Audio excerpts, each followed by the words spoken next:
जब तक इस देश में ब्राह्मण के हाथ में शिक्षा थी तब तक ब्राह्मण के पढ़ाए बच्चे सम्राट बनते थे। चंद्रगुप्त ने, चाणक्य ने पढ़ाया तो चंद्रगुप्त क्या बने? बोलो, सम्राट बने। ब्राह्मण बड़ा सात्विक होता है। ब्राह्मण कभी अंडा नहीं खा सकता, मांस नहीं खा सकता, शराब नहीं पी सकता, और यदि कोई इक्का दुक्का ये सब कर रहे हैं तो वो भ्रष्ट ब्राह्मण, वो ब्राह्मण है ही नहीं। ब्राह्मण अंडा नहीं खाता, मांस नहीं खाता, शराब नहीं पीता, वो सही के राह पर चलता है, सत्य के। तो जब वो स्वयं सत्य के राह पर है तो उसके द्वार पर जो बच्चे पढ़ेंगे तो उन्हें भी वो सत्य की शिक्षा देगा ना। एक बात बताओ, राम पढ़ने कहां गए भैया? राम कहां पढ़ने गए? वशिष्ठ जी के यहां। वशिष्ठ जी कहां रहते थे? जंगल में। राम के गुरु हैं वशिष्ठ जी, लेकिन राम जी वशिष्ठ जी जंगल में रहते। क्या दशरथ जी वशिष्ठ जी के लिए बढ़िया आलीशान बंगला नहीं बना सकते थे? क्या वशिष्ठ जी मांगते तो क्या ना दे देते दशरथ जी? पर नहीं, वशिष्ठ जी जंगल में रहते हैं, जंगल में ही राम को पढ़ाते हैं। और राम जब तक थे वशिष्ठ जी के यहां तो राम भी भिक्षा लेने जाते थे। पहले गुरुकुलों की ये नियम था कि बच्चे गांव में भिक्षा मांग कर लाते थे, समर्पित करते थे, वही गुरु माता बनाती, बच्चों को खिलाती। बच्चे जब बचपन में पढ़ने जाते और भिक्षा मांग कर लाते तो बच्चों की सबसे बड़ी पढ़ाई तो ये होती कि वो बचपन में ही अन्न की कीमत समझ जाते थे कि एक एक दाने की कीमत क्या है। आजकल के पढ़े लिखे बच्चे जानते ही नहीं कि दाने की कीमत क्या है, अन्न की कीमत क्या है। भगवान कृष्ण सांदीपनी जी के यहां पढ़ने गए तो भिक्षा मांगने जाते ना भगवान कृष्ण। आज भी जब ब्राह्मण का, क्षत्रिय का, वैश्य का यज्ञोपवीत संस्कार जब होता है तो वो बटुक बच्चा जाकर के भिक्षा मांगता है, तब उसका यज्ञोपवीत संस्कार पूरा होता है। ये नियम है या नहीं? बोलो। भिक्षा मांगना इस देश की एक परंपरा रही है। ब्राह्मण भिक्षा मांग करके, बच्चे गुरुकुल के भिक्षा मांग कर लाते, उसी से वो पढ़ते लिखते, गुरु पढ़ाते। यदि गुरु भी पैसे के पीछे भागने लग जाएगा और पैसा लेके बच्चों को पढ़ाएगा तो फिर उसका ध्यान पढ़ाई में ना होगा, पैसे में लग जाएगा। और यही आजकल हुआ। आज देखो ना, आपके बच्चे पढ़ते हैं स्कूलों में, जरा बताओ कि उन बच्चों को पढ़ा कौन रहा? टीचर कौन है? आज भारत में 95% क्रिश्चियन स्कूल हैं, हाँ या ना? और तुम्हारे बच्चे जो पढ़ने जाते हैं कॉन्वेंट स्कूल, क्रिश्चियन स्कूलों में पढ़ते हैं। क्रिश्चियन स्कूलों में पढ़ाने वाला कौन है? क्रिश्चियन। अब वो क्रिश्चियन लोग हिंदुओं को पढ़ा रहे हैं, इसलिए बच्चे कलावा पहन के जा रहे हैं तो कलावा उतरवा दे रहे हैं, तन चंदन लगा के जा रहे हैं, चंदन नहीं लगाने दे रहे हैं, क्योंकि क्रिश्चियन पढ़ा रहे हैं। पहले पढ़ाता कौन था तुम्हारे बच्चों को? ब्राह्मण। तुम्हारे बच्चों को जब तक ब्राह्मण पढ़ाते रहे तब तक बच्चे राम, कृष्ण और चंद्रगुप्त बनते रहे, पृथ्वीराज, महाराणा प्रताप, झांसी की रानी बनती रही। और जब से क्रिश्चियन पढ़ाने लग गए तब से तुम्हारे बच्चे नौकर बन गए और माँ बाप को घर से निकालने लग गए। आज देखो समाज में कितनी अराजकता फैली है। आप मानो ना मानो, शिक्षा का जीवन में बहुत बड़ा प्रभाव पड़ता है। कहते ना, जैसा गुरु वैसा चेला।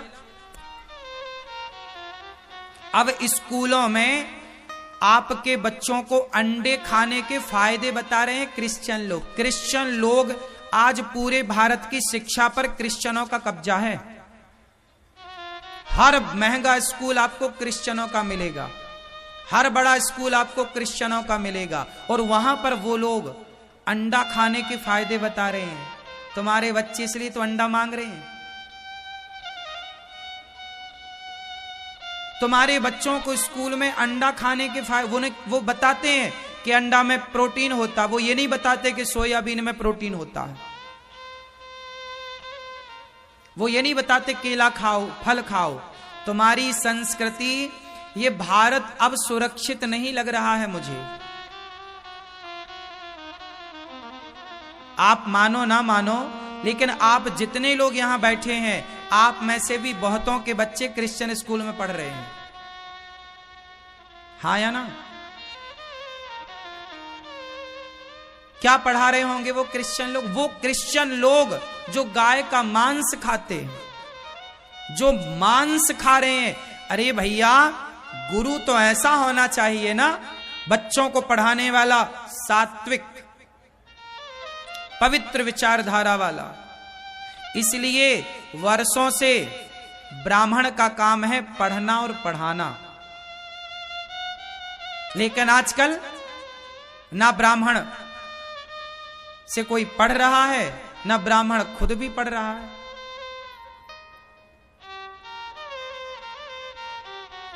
इसलिए ये दास अनिरुद्ध ने, इसलिए वृंदावन में ये दास अनिरुद्ध ने गौरी गोपाल गुरुकुल की स्थापना की। आज भी वृंदावन में गौरी गोपाल जो गुरुकुल है, वहां जो 150 बच्चे पढ़ रहे हैं, उन बच्चों से हमने एक भी रुपए शुल्क नहीं लिया और सारे बच्चों को वही प्राचीन परंपराओं से पढ़ा रहे हैं निःशुल्क। पूज्य महाराज जी भी, यहां भी गुरुकुल चलता है, महाराज जी का उज्जैन में भी गुरुकुल चलता है। और महाराज जी देखिए, ये समाज से भिक्षा मांग मांग कर साधु, और ये देखो गुरुकुल चला रहे हैं। आज भी समाज में कुछ गुरुकुल चल रहे हैं। मदरसों के लिए तो सरकार फंड निकालती है, पर विडंबना देखो कि सरकार की तरफ से 1 रुपया गुरुकुलों के लिए नहीं मिल रहा है, 1 रोटी का सहयोग नहीं है। गुरुकुल, बताइए इस देश में गुरुकुल होने चाहिए कि नहीं? बोलो। और मैं कहता हूं कि आप देखो, ग्वालियर क्षेत्र के लोगों से बोल रहा हूं, भिंड क्षेत्र के लोगों से बोल रहा हूं, और पूरे भारत के लोगों से बोल रहा हूं कि आप सनातनियों, आप लोग एक अच्छा स्कूल बनाओ। यदि भगवान ने पैसा दिया है, एक बड़ा स्कूल आप बनाओ, अच्छी व्यवस्थाएं, अच्छे टीचर गुरुजन रखो, और ताकि हिंदू समाज के बच्चे तुम्हारे स्कूल में पढ़ें।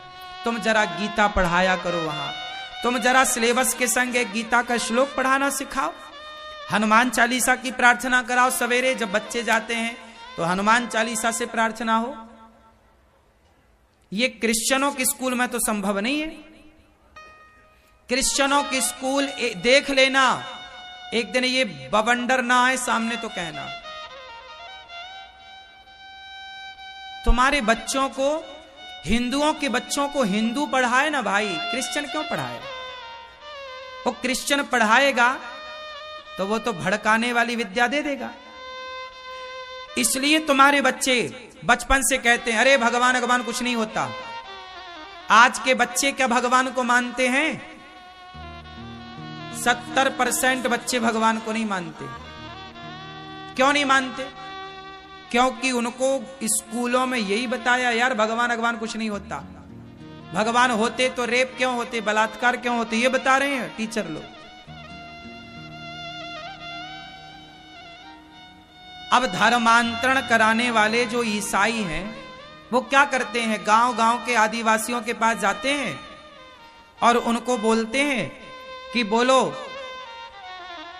राम की जय, कृष्ण की जय, और उन्हें एक सफेद गोली मीठी वाली खवाते हैं। बोले देखो, तुम्हारे राम के नाम को लेकर तुमने गोली खाई, तुम्हारा बुखार उतरा? वो बोला नहीं उतरा। फिर उन्होंने क्या किया, वो अपने यीशु का नाम लेकर के पैरासीटामॉल खिलाते हैं, और पैरासीटामॉल खवाए तो बुखार उतर गई घंटे भर में। अरे देखो हमारा भगवान बलवान है, देखो बुखार उतार दिया। आप मानो ना मानो, ऐसा करते हैं गांव के भोले भाली जनता को, ऐसे भड़काते हैं ये लोग। सफेद मीठी गोली खवाएंगे भगवान का नाम लेके, और पैरासीटामॉल खिलाएंगे, और वो कहेंगे देखो हमारा भगवान काम गए। इसलिए वो धर्म परिवर्तन कर लेते हैं गांव की गांव। आप समझ नहीं रहे हैं, ये देश अभी फिर खतरे में है। इसलिए मेरी प्रार्थना है कि अपने बच्चों को गीता घर में पढ़ाओ। अभी अगले महीने से गौरी गोपाल गुरुकुल की तरफ से ये दास अनिरुद्ध एक ऑनलाइन शिक्षा भारत के सब बच्चों के लिए देगा कि घर बैठे आधा घंटा उस क्लास से जोड़ना, तो भारतीय संस्कार और संस्कृति का बोध आपके बच्चों को घर बैठे होगा।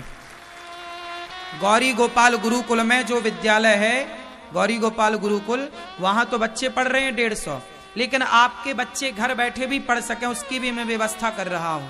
तो 1 महीने बाद से, अब तैयारियां लगभग हो गई हैं, हमें जुलाई से ही करना था पर तैयारियां बहुत लंबी करनी पड़ी, तो अभी से अब होगा। तो उसमें क्या होगा कि आपके बच्चों को संस्कृत यदि बोलना है, संस्कृत भाषा सीखनी है, तो हमारे आचार्य चरण आप सबके लिए, बड़े बूढ़े बच्चे सब सनातनियों के लिए बात कह रहा हूं, आप अपने बच्चों को संस्कृत सिखाएं। आप यदि 4 महीने लगभग 1 साल उस क्लास को अटेंड कर लेंगे, तो जो उस क्लास को 1 वर्ष अटेंड कर लेगा आधा घंटा की क्लास को, तो आपके बच्चे धड़ल्ले से संस्कृत में बात करने लग जाएंगे। मतलब सारे बच्चों को संस्कृत सिखाना, संस्कृति सिखाना, संस्कार सिखाना। तो मैं एक प्रयास कर रहा हूं कि भारत का प्रत्येक बच्चा संस्कृत को जाने, अपने संस्कृति को जाने और अपने संस्कारों को जाने। तो मैं ठीक कर रहा हूं कि गलत कर रहा हूं? बोलो। तो आप लोग अपने बच्चों को जोड़िएगा, कोई पैसा नहीं लगना, 1 रुपए भी फीस नहीं है किसी की। आपको ऑनलाइन यूट्यूब पर या ऑनलाइन जो भी हम उस समय बताएंगे क्या व्यवस्थाएं होंगी, तो आपको केवल बच्चों को सुनवाना है आधा घंटा, ठीक है? और हर माँ बाप बैठ के आधा घंटा तुम भी सुनो, बच्चों को भी सुनवाना। अगले महीने से दिसंबर के आखिरी में, दिसंबर में शुरू करेंगे इस क्लास को, फिर ये चलती रहेगी। तो आप लोगों को मेरी प्रार्थना है कि अपने बच्चों को एक अच्छी शिक्षा के लिए, स्कूल में जो पढ़ रहे हैं, घर में आप गीता पढ़ाओ, रामचरितमानस पढ़ाओ, अच्छी बातें, सत्संग, थोड़ी कथाएं बच्चों को सुनवाओ, संस्कार बनेगा, वरना बच्चे हाथ से निकल जाएंगे।